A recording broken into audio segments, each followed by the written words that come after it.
Oxygen mask সঙ্গে নিয়ে সরকারি হাসপাতালের বেডে শুয়ে বিড়িতে শুকটান মাঝবয়সী মহিলার। মুখের একাংশ পুড়ে জখম মহিলার। হাবড়া স্টেট জেনারেল হাসপাতালের ঘটনা। মহিলাকে বারাসাত মেডিকেল কলেজ হাসপাতালে পাঠানো হয়েছে।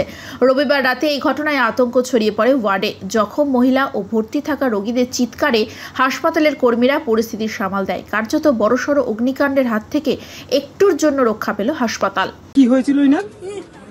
হয়েছিল কি, উনি তো আগে পরে বিড়ির নেশা করে। আচ্ছা। এবার লোকায় উনি বিড়ি খাইছে, কোথায় খাচ্ছিল?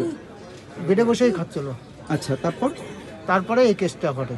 কি হয়েছিল? মুখ পুড়ে যায়? হ্যাঁ, মুখ পুড়ে যায়। বাড়ি কোথায় ওনার? ভাটতুয়া ঘোষপাড়া। কি নাম ওনার? অরুণা অধিকারী। তোমার নাম? নিতাই অধিকারী। কে হয় তোমার? হ্যাঁ।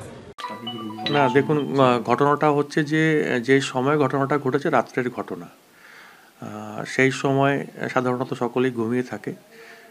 ঘটনাটা শুনেছি, যে ঘটনাটা ঘটেছে এর থেকে অনেক ধরনের বড় দুর্ঘটনা ঘটতে পারত। এবার ফিমেল ওয়ার্ডে কেউ ধূমপান করবেন এটা আমাদের কাছে আকাঙ্ক্ষিত নয়, কিন্তু এই ধরনের একটা ঘটনা ঘটেছে। ওনার অক্সিজেন চলছিল, সেই অবস্থানে ধূমপান করতে গিয়ে এই ঘটনাটা ঘটেছে এবং উনি এফেক্টেড হয়েছেন এবং তাকে এখান থেকে ট্রান্সফার করা হয়েছে।